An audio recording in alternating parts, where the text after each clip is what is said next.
All right, how y'all doing? We'll give everyone a couple of minutes to get in here. Give me a thumbs up or okay if you can hear me.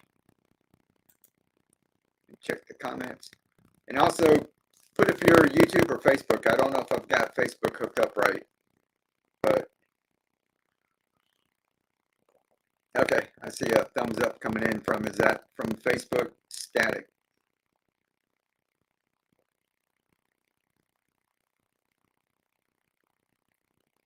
All right, you getting static from the mic?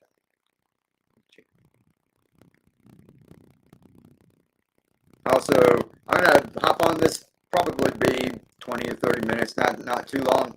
There's storms moving in, so if this just goes down all of a sudden, it's because my power went out.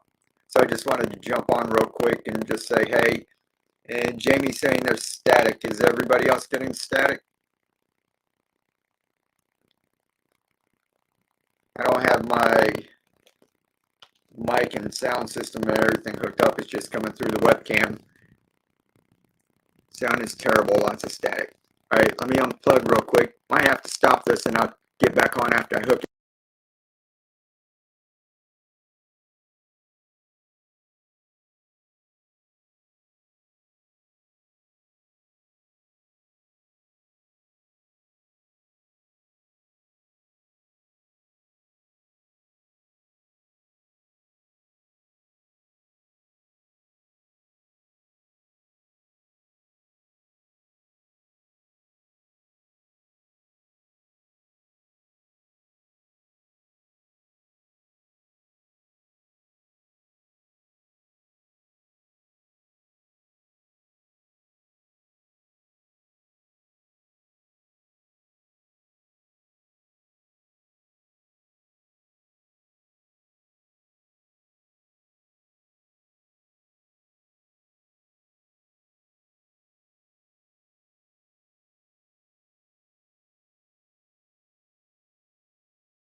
All right, test.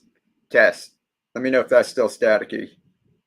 If it is, I'm just going to shut this down and get set back up later, probably after the storm. So I'll wait a couple of seconds, see if y'all, let me know if it sounds okay, if it's bearable. It's perfect now. Okay, cool. I had to like exit and come back in. This is an old laptop. Good now. Thanks. Appreciate it. I'm just out in a studio, so I just put my old laptop up and the connections are all loose and everything. I had to unplug it and plug it back in. But I'm going to just go through. If you guys have watched any of the recent videos and you've seen the living wall, there's been some questions in that. I'm going to go through and just answer a couple of those. And one thing I want to say real quick is if anybody knows Josh Shaver, Bagel Finagle, on his channel, I don't think, let me see if I can pull it up here. This is vertical, so I don't think you'll be able to see it. And Josh is a real good guy. I've been talking with him and present. So it's been a while since I messed with any of this. Yeah, it's going to be too small. Y'all probably can't see that, can you? Anywho, that's Josh Shaver. And he's on Facebook as Josh Shaver. And he's on, I think, same thing on Instagram. And I found him on TikTok, actually, like a while ago. And he's Bagel Finagle. But he's running a microgreen business. And if anybody's interested in that or wants to start something like that, or just want some information about all that, see what goes into it, go check out his channel, because this dude was during lockdown. He had a job, $80,000 a year, and you know, we all kind of got laid off around lockdown, right? And he started a microgreen business. And that's something that a lot of people, I know a lot of people are looking for side hustles, and you know, you don't have to go all in. He went all in, and really, this is pretty cool because if you're into gardening and you want to make some money at it, it takes a lot to actually plant a garden and start something and go through all that hard work. And then it takes months and months to grow something that you can actually produce and sell. With microgreens, you're turning over crops like in 7 to 10 days. And that's why I grow a lot of them. And we got the continuous harvest system where we're going over and over and over again. And people are making a business out of it. And back 5, 10 years ago, when it was first coming around, there wasn't a whole lot of knowledge about it. 10 years ago, or when I first started YouTube, like 7 years ago, and we're saying microgreens, 95% of people are going, what's that? And now a whole lot of people know. So there's a lot more awareness out of it. And there's a lot of cities, especially if you're in a bigger city and they have some restaurants that are not chains, but if they've got like mom and pop restaurants or high-end restaurants or ones that have like chefs that actually prepare different meals, they're looking for different things like that. And it's something that's pretty cool that you can start.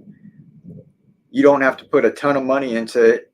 Like saying, you don't have to go tilling up your whole yard and trying to plan out a garden. You can have a room, and he's showing some people how to take a small room there. He's got some students that have taken like a little small room. Some people even started, I saw a room that was underneath the stairway, you know, that little extra spot. And some lady set up a grow room in there. And you just have to set up a room and you got these crops as long as you got those racks, like you kind of see what we're growing on. I don't know if you can even see it on his channel. Yeah, go check him out as Bagel Finagle or Josh Shaver on those other channels. I'll make another video landscape so I can put it up there and y'all can see. But they just put up those wire racks. And on each one of those, you can have like 6 shelves.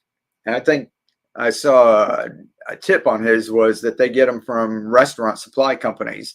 Because if you just go buy yours at Home Depot, Lowe's, or what have you, you only get so many shelves. But at the restaurant supply company, you can buy all the different parts. You can buy the poles, you can buy the casters, you can buy the shelves. So you can put however many shelves you want on it.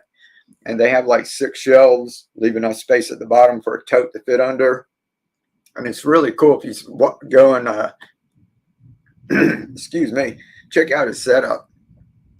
And it's real inspiring because that's like not taking too much. The $140 racks on Amazon sells are, oh, cool. It says $140 9 racks that Amazon sells are on sale for $70. That is a good deal. So you imagine just putting up a couple of those. You can get some 10 by 20 trays. You can get those in bulk too.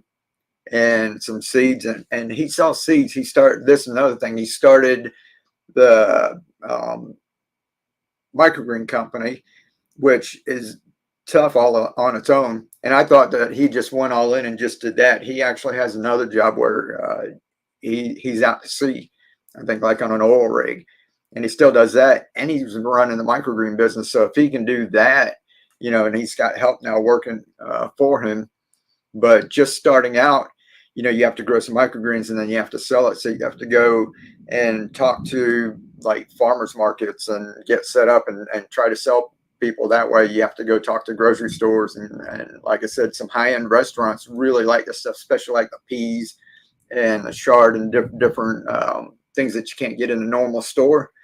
But if you go check out his channel, he talks about who to target and how to target and what's going to be profitable and what to do, so you're not like just spinning your wheels in that. But it's really cool, and like I said, it's really interesting. So he did all that. That's running.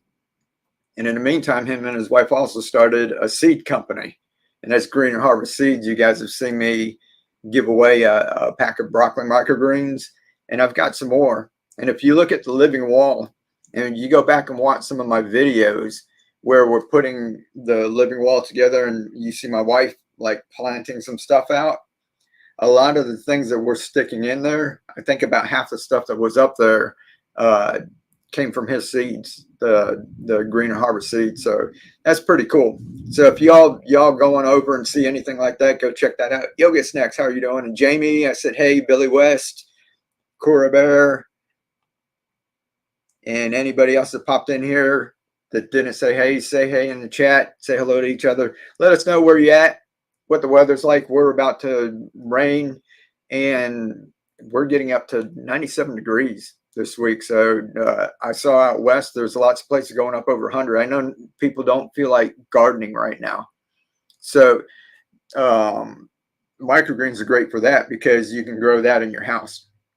And basically, if it's comfortable enough for you, you know, you're not keeping it at 100 or 95 in your house, right? And you're not keeping it during the winter. You're not letting it get down to 32 in your house.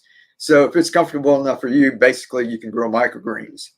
And you don't need a whole lot of grow lights. The grow lights are just for the last couple of days, just to kind of green them up in that. And basically you can do that with fluorescent lights if you really need to.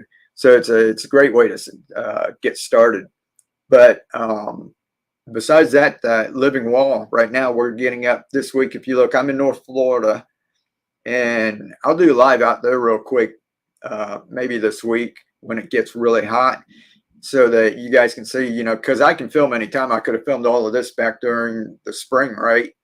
And then I could just put the video up and say, hey, it's 100 degrees and I'm growing out in the yard, and you wouldn't know any better. So I think it's pretty cool that we have the live streaming like this, so I can go out there even for 2 minutes and show you it with the live stream going, so that you know that it's actually growing out there. And we'll wait till this week. I think it's Monday, Tuesday, something like that. We're going up to 97.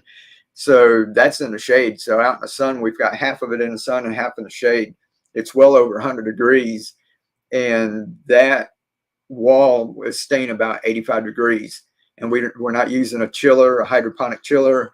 And I got this idea from Chuck Collins, I think, Connors or Collins, I think, Chuck Collins, at Together We Grow. And if you saw one of my earlier videos, I kind of mentioned him or put him in there.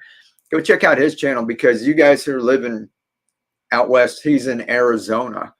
And I know you guys are getting really hot right now. He's growing. You can go check his channel and see what he's growing. And it's on one of these living walls. So getting to the living wall, a couple of the questions that I got is, because I had grown in a shoe organizer inside the house, I just put one on the wall.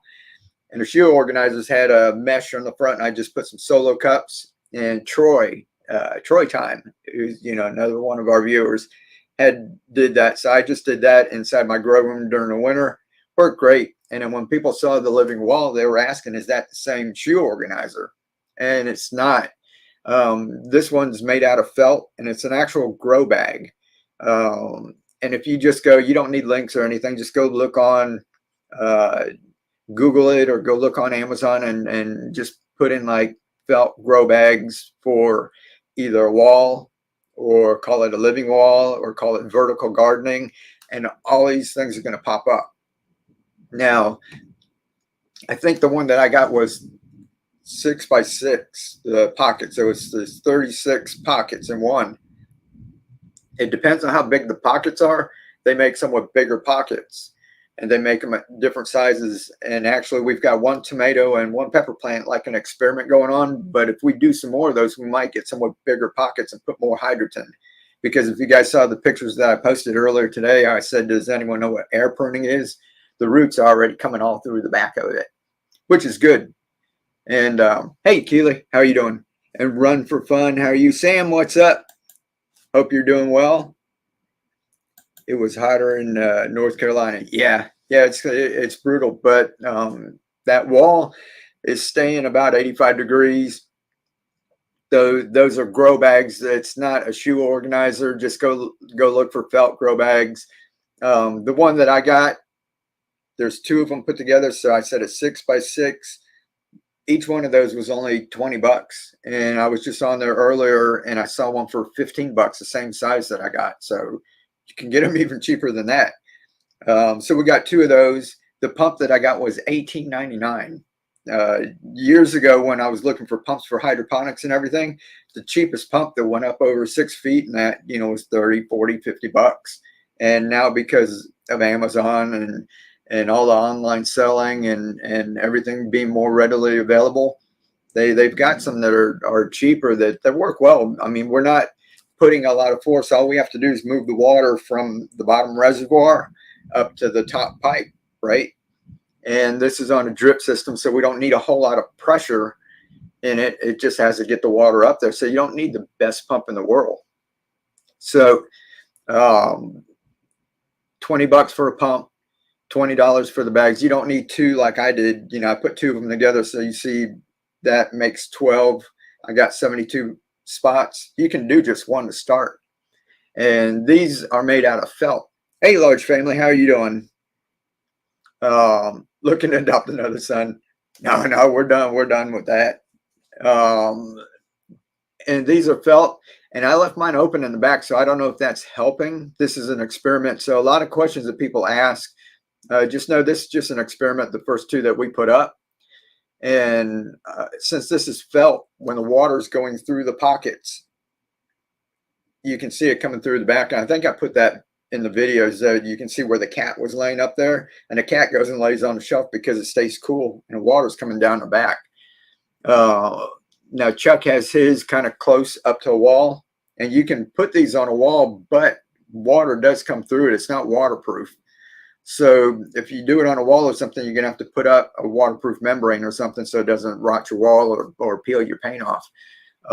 Another thing is you can put up a couple of posts near a wall, just off of it a little. You can attach it to like your eave, or you can just sink them into the ground and then put your bag up on there. And if you need to, you know, put waterproof membrane on the back. But I like mine being open because we can see the water trickling down the back. And when I walk up, if the plants, if they're not getting enough water and it's 100 degrees outside, they start to wilt, right? Well, if I walk up on the back and I check it throughout the day, we keep walking out there. My son goes out and checks it. Keely checks it. But if you look on the back, you can see it. It's drying up, you know, spot you don't see the water running down, and you can get to before the hydrogen, which is holding some of the moisture, before the hydrogen actually starts to dry up, and you can fix whatever's going on. These are little drippers. I might change it. I might take the little dripper out and just put a straight PVC in it. The old one, which has the closed reservoir, is doing just fine. All 12 of those pipes are running just fine. The new one where we were trying out the different organic stuff, any kind of organic stuff I put in there, even the finest little thing clogs up the drippers, and we're just out there constantly having to pull them off, clean them out, put them back together. And that's not too much fun when it's 90 something degrees out there. So we're probably going to switch that back over to like Master Blend or the Maxi Grow or something for now. Maybe try it again in the fall when we don't mind being out there messing around with everything. Or we're going to take all the drippers off and just have it coming out a lot faster and see how that does. But we're just messing around with all that. Jane, how are you doing? Amazon in Canada is very expensive for a living wall. Whoa, $100. Colorado. Whoa, you're way up there. We went out to Colorado one time, out to Denver. It was pretty nice, and we could see what Arvida or something. I think there was a little tiny town, and you could see the mountains and that. We'd go walking for coffee. Be grown for us. I assume it's okay to plant a variety of plants in one tower. Obviously, we have to bring ours inside in the winter.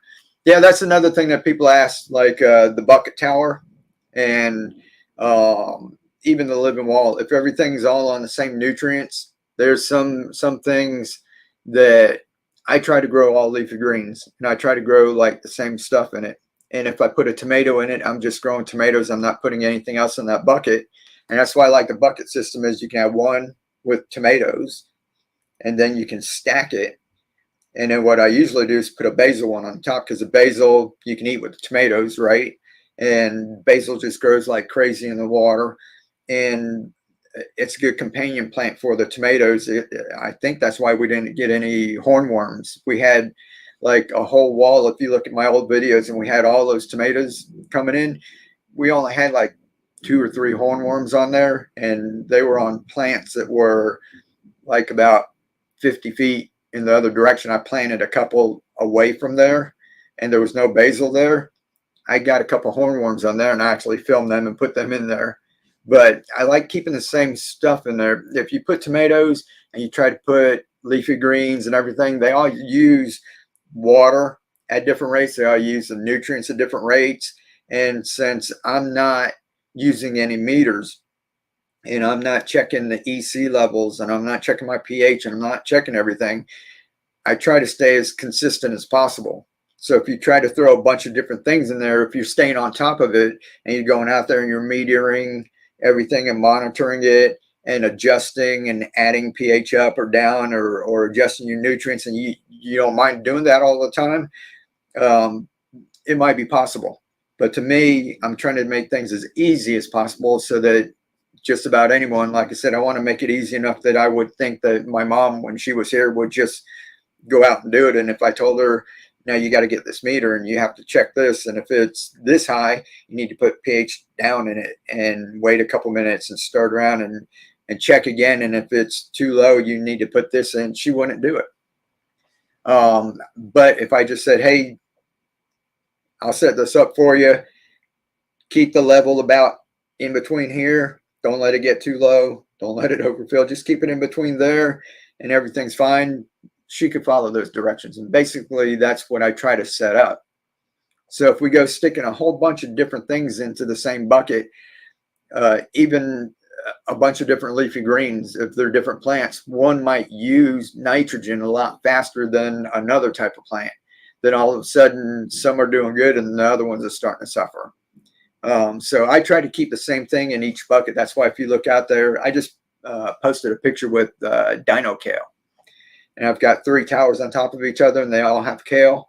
But then somewhere else, I've got a couple of tomatoes going in some buckets. And that's because I don't want to put kale and tomatoes and lettuce and everything all together. So you can try it.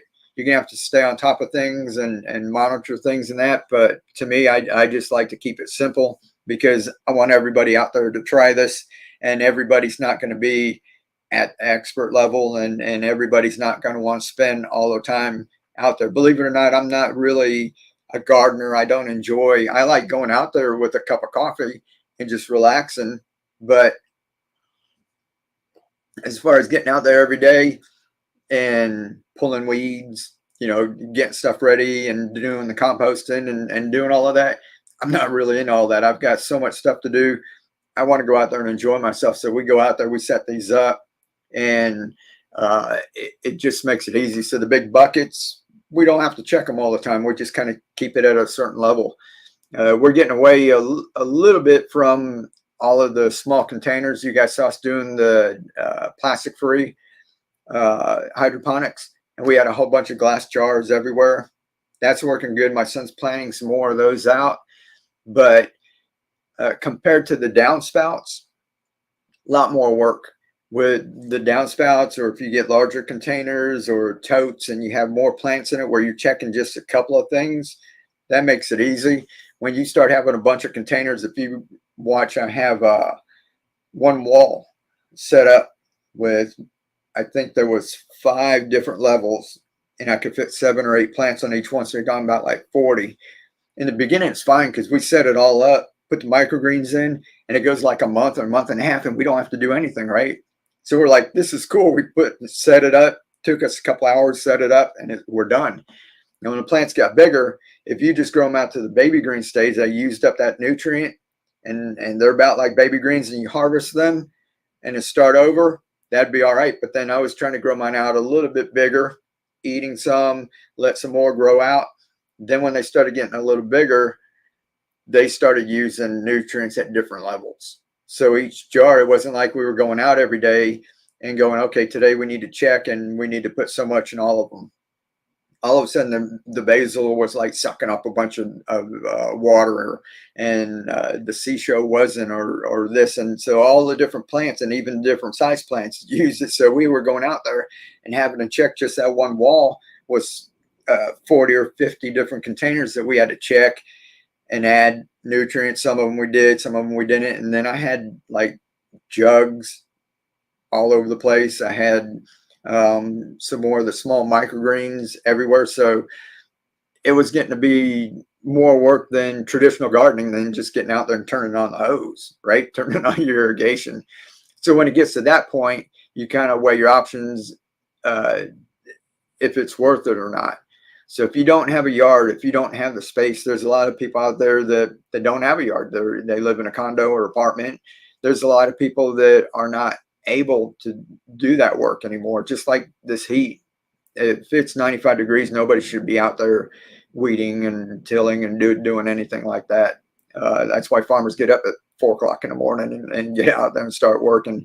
But if you can do the hydroponics and you can get out there, you're not going to want it out in 100 degrees sun anyway. You're going to have it in the shade. You can have it somewhere where it gets a lot of morning sun, and then you're going to want it shaded or somewhere in the house. And if you do stuff in the small containers, you can move things around. And that's the beauty of the stuff. It's like if you have a traditional garden, you're set. You got to pick some spot. And that's why people stress out, because they're like saying, you know, it's got to be in a certain, the facing where the sun's coming up. It needs 6 to 8 hours of sun a day, and it depends on what vegetable you're growing and how much, if it could be partial shade or whatever.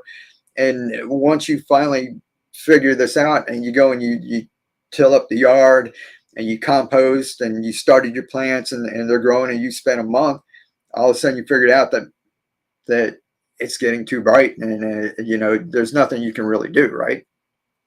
With these little hydroponic containers, you made a mistake. You're like, oh my God, the plants are wilting. You grab them and go move them somewhere. Take them in the house if you need to, you know, and bring them back out. So you can move them around. That's why I like the hydroponics, is everything's portable, even with the towers. And that's why people keep asking. My first version of the tower, I did like the aeroponic ones, and the big tower gardens where it has the pump and it was all drizzling through it and it was all connected. And then the newer ones that I like are just like each one's self-contained, and it's like the cracky system, right? So if you're not growing something like tomatoes where you have to trellis them and everything, like if you got a bunch of basil or the kale's perfect example, because it was out there, it was doing fine when we were in the 80s, low 90s. And then all of a sudden we went up to 100 degrees and it was in the direct sun.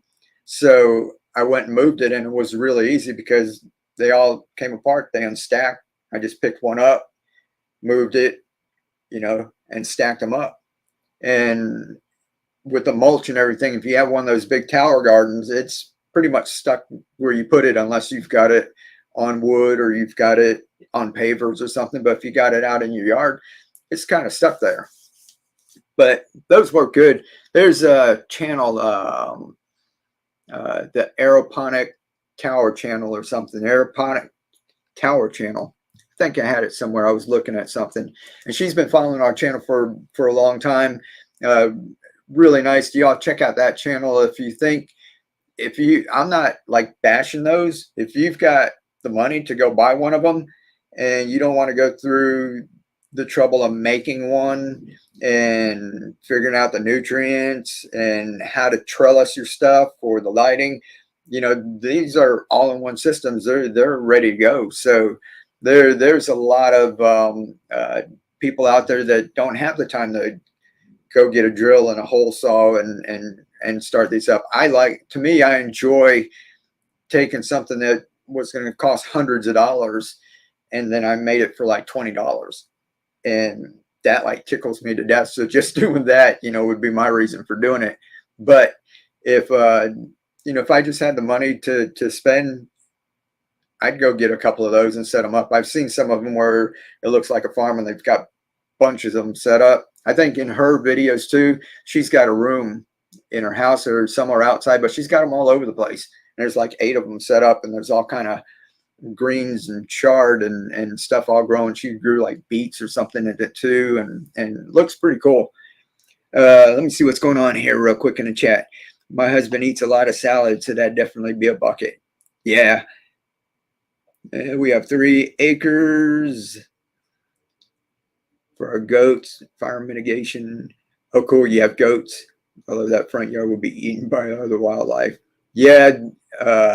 Upstairs deck is the way to go. Yeah. Me and Keely started, and I actually started doing the hydroponics on a 300-acre ranch. We were farmhands, and the couple would take off and go to, they had an RV spot, and they would take off and like spend a month.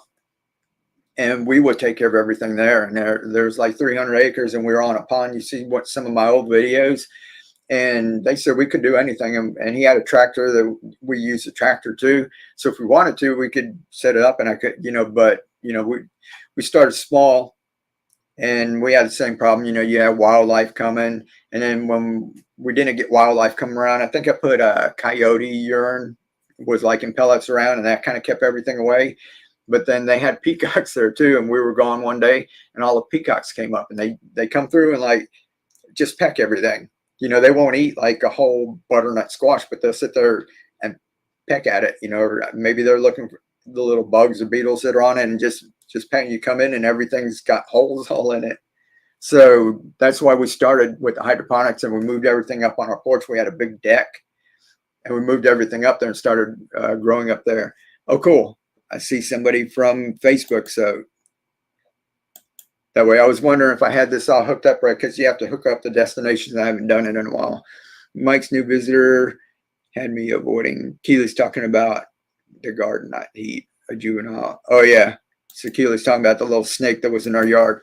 He kind of lives out there, but he's a black indigo, and he's kind of like it's king snake, where they eat other snakes. So we just leave him alone. If you make a lot of noise, he just runs off in that. But it does make you a little jumpy, because you hear something, you're sitting there working out there planting stuff, and you hear something move around like a snake, and you're like checking to make sure, because you don't know if it's him or another one, because we did kill a baby rattler when we first moved in here. Our deck is covered, very low direct sunlight. Would you recommend grow lights? Yeah, you can. It just depends on how much sun you get, and which way you're facing. If you get a lot of morning sun in there, if you don't get very much, I'd definitely put some grow lights up out there. The living wall right now, and everything might look a little uneven or whatever. I'm going to shoot some more video and show y'all, but we put up a shade cloth over the top, and we stretched it over when we had the wall where we had all of those jars set up. And when it started getting hot, those started to wilt. So we put the shade cloth up, and that worked good for that. And the way we stretched it out was where we put the living wall up. So it pulled over half of it, and we were going to take it down and move it and shade everything. But we thought this would be a cool experiment, and to show you, in each one of them's 40 inches. Don't quote me on that. So 40, 80, within 80 inches. So we've got half of it has shade, and half of it gets a little bit more sun. Our backyard is totally shaded. There's trees everywhere. Sometimes you guys have seen me pan around or film, and they go, it looks like a bunch of shade. How are you growing anything? And it's totally shaded, but we've got half of it is in the sun. And I want to show you guys the difference, that these are things you saw me plant out. You can go back and watch the other videos and see me planting it out. They're all the same plants, and just this far apart, you can basically reach both sides of the living wall. Each one, is 40 inches, and then this one's 40 inches. So plants like this far apart, you'll see a difference in how they're growing, and it's all coming with the same nutrients. It's all on the same reservoir. So everything is all the same. It's just that there's a little bit more shade and sun just this far apart. And that's just like really important. And a lot of people, will have some problems in that. And just taking your plants and just moving them, to me, even if you're in a shaded area, getting your plants as much sunlight as possible without them burning up is what I do. And that's why we like doing the hydroponics, is because you can move it around. You can pick them up and move them. So if you planted something somewhere and the sun's just killing it, there's not much you can do. You can try and dig it up and transplant it. That sometimes doesn't work.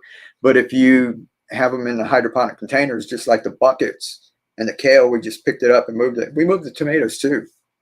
They weren't that big yet, and we had them trellised up on bamboo stakes, And my son just pulled up the bamboo stake and held on to it, and I picked the bucket up and we moved it, put them down, jabbed the stakes back in.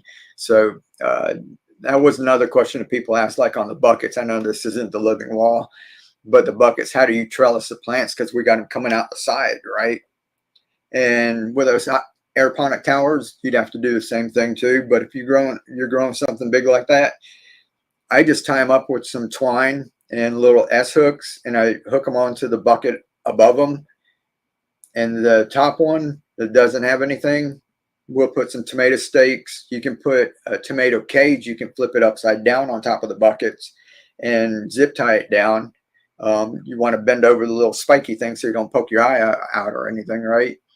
But you can trellis them up like that. And I've even taken them and just up the eave of the house, just stapled a little piece of twine or tied it onto a little nail or screw or something that's up there and trellised them up from that. So anything that you do like in a regular garden, the hydroponics, the buckets, is basically just the same. And let's see, I have a question. You have one video about a lot of plants in one place and you're telling the video without fertilizing. Yeah, I haven't made a video about that yet. That's coming, but yeah, and that's the tomatoes. You saw the tomatoes. You can check the weather out here. It's over 100 degrees in the sun. I had the thermometer out there in the sun and it was 121 degrees.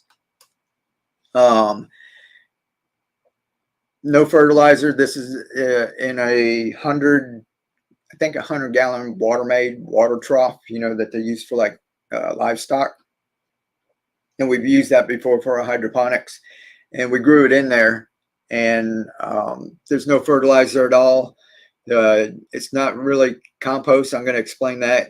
People think it's composting, but one thing before I jump off of here, I just want everybody to kind of think, this is my thinking when I'm going through things, and just like that, is everything that we do, we're going against Mother Nature. It's not what Mother Nature really intended. She doesn't plant stuff in rows. She doesn't clear the ground. She doesn't, all the stuff we do for modern farming. As much as we think we're doing in relation, like copying Mother Nature, we're actually doing something that's an abomination as far as nature goes. And that's why I like Paul Gauchi in that, and the Back to Eden farming. And even though he's doing the wood chips, and people, there's a lot of controversy saying, he has more rain up there and blah, blah, blah, and wood chips, with the nitrogen and everything. But whatever it is, just listening to the dude sitting there, he was saying, one day he was out there and he's working and he's working hard, and he says, the ground's just full of rocks and you can't grow anything. And he's trying and failing and trying and failing. And then he says, he's sitting there and he asked God or whatever, like, help me out, what's going on? And he said, just look around. And he would look around and just start to observe nature and see how things were growing there. And how come right where we're growing, we have to do all this work. We have to do the tilling and composting and amending the soil and weeding and everything. And then like 20 feet away from our garden, where the natural stuff is, like trees and stuff, grow with no effort. Bushes, we're constantly fighting back Mother Nature. Everybody has landscaping crews. We're out there with lawnmowers, weed eaters, blowers, and we're out there constantly fighting back Mother Nature. And she's growing without any effort. And you're not out there, taking care of all that and trying to get everything to grow, but you're out there weeding and stuff's just growing. But where we're wanting stuff to grow, we're having to put in a lot of effort to try and get it to grow. And it's because we're not doing what nature intended. So it gets tough. And with the hydroponics, it's the same way. Mother Nature definitely didn't intend you to grow in a container.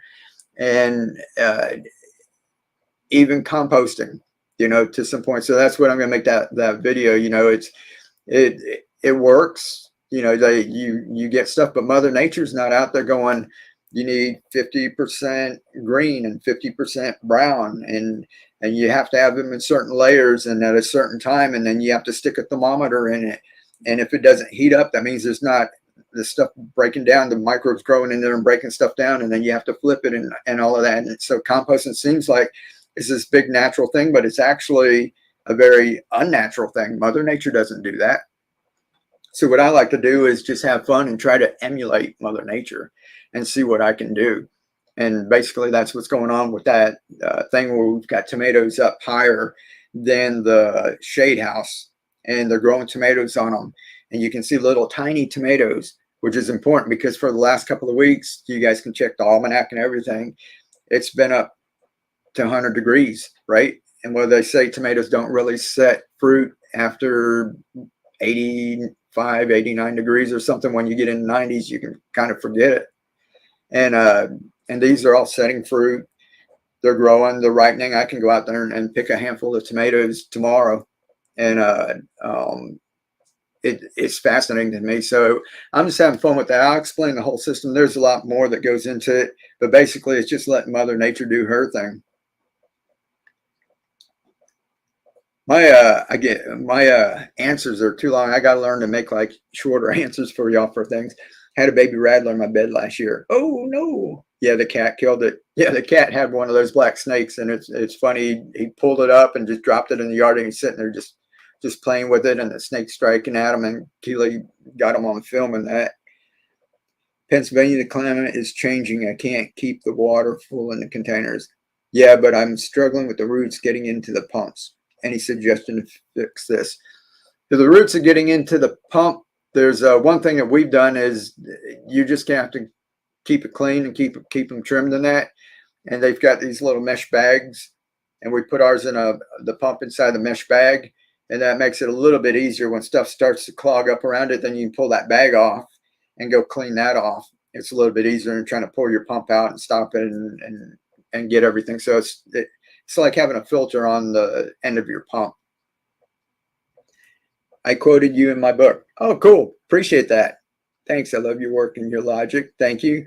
Mike, on the living wall pockets, do you completely, things moving, completely the pocket with clay pebbles? No, it depends. These pockets are kind of small.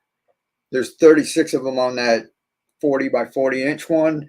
If you have a bigger pocket, it depends on the roots, and when you put it in there, just play with it. Keely planted a lot of them out. Keely's in the chat there. But we went through, you saw the video where we were filling them all up. We said, we're going to fill them up and just kind of move them, put the plants in. The next time I would only put maybe like a quarter or half in each one, and then put my plant in and just drop some clay pebbles around it. And I just put enough to kind of cover up the roots and hold the plant in place too. That's part of the thing with the clay pebbles. It's not just providing moisture. It's a substrate for it to hold on until the roots start growing, and then you're going to see with the felt, it grows into it. So on the back of these, everywhere there's little roots in that popping out. It looks pretty cool. But you can fill it all the way up. It's going to take a load of hydroton. Each one of those 40 inches by 40 inches, I think we used about an 18-pound bag of hydroton. Ronald, thanks for the info, Mike. In Canada, my gazebo is now hydroponics, no sun, but using powerful grow light. Awesome. That's cool. That's what I like to hear. Would pantyhose work? Yeah, pantyhose will definitely work. Do veggies pollinate okay if you're growing indoors? Yeah, it depends if they're like self-pollinating, like tomato plants. You're just gonna have to kind of shake the plant a little. There's a bunch of videos on it, or some people use a little electric toothbrush and that. You're gonna have to check the plants if they're ones that have to have like two plants, and you have to pollinate from one and take the flowers over to the other one and back.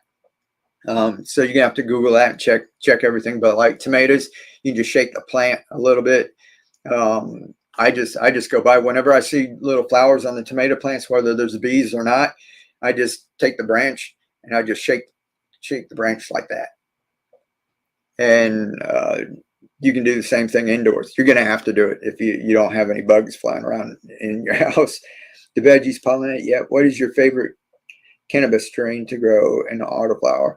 Oh, we live in Florida. We're not allowed to grow it. So never did it. I heard it works with the hydroponics. I would think I've heard of everybody doing with like aeroponics and not just the plain crack key style. So, alrighty, guys, any more questions? It's about to throw down and rain out here. So I want to go ahead and sign off for a little bit, but I'll be popping on a whole lot more. So if you guys have more questions, or as you get to growing, you might have a question come up tomorrow. Just watch for notifications.